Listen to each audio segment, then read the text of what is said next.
What is going on, everyone? It is the Houston Texans versus the Dallas Cowboys. The battle for Texas is on. And honestly, this game would have been much more interesting if the Houston Texans were a competent football team. Let's not forget the last time we played the Dallas Cowboys, we saw DeAndre Hopkins doing a ballerina spin to put the Texans into a position to win the game.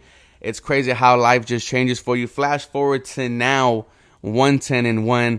You're going against a 9-3 Dallas Cowboys team, one of the best in the NFC. They're definitely trying to make a playoff push. They are opening up as 17-point favorites over our Houston Texans. Everyone is expecting a blowout. And, it's kind of not hard to see why. They just dropped 50 points last week on the Indianapolis Colts. 33 of that came in the fourth quarter. Dak Prescott didn't have to do anything. 100 yards, 3 touchdowns, 1 interception. It was the ground game for the Dallas Cowboys that just pretty much went into its own mode.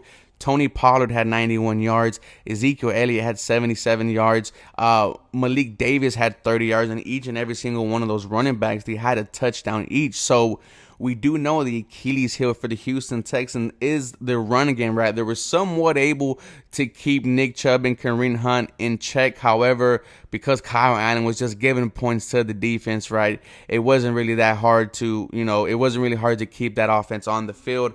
But this is going to be a test. This is, a game where everyone is trying to embarrass the Houston Texans. I see the comments here, 55-3, 104-7.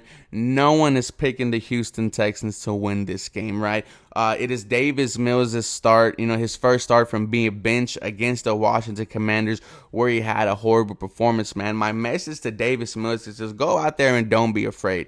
This is a very good Dallas Cowboys defense as well, but everything you've been doing this whole season has been garbage.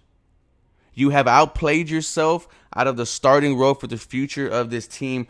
Screw that. You were very good at throwing the deep ball last year. We want to see that this game challenge this Dallas Cowboys defense. The rushing game is also going to be huge. They do allow 4.6 yards a carry to opposing running backs, and that's exactly what Dameon Pierce is averaging. Expect a heavy game from him. We need Dameon Pierce to have a very sensational game if we want any chance of beating the Dallas Cowboys. Do we see the other running back who we signed from the Cardinals, Eno Benjamin, who had a couple good games this season? We haven't seen him at all. He's been on the team for about, I think, 3 to 4 weeks now. We definitely need a second running back to take away carries from Dameon Pierce and add another ounce of offensive firepower.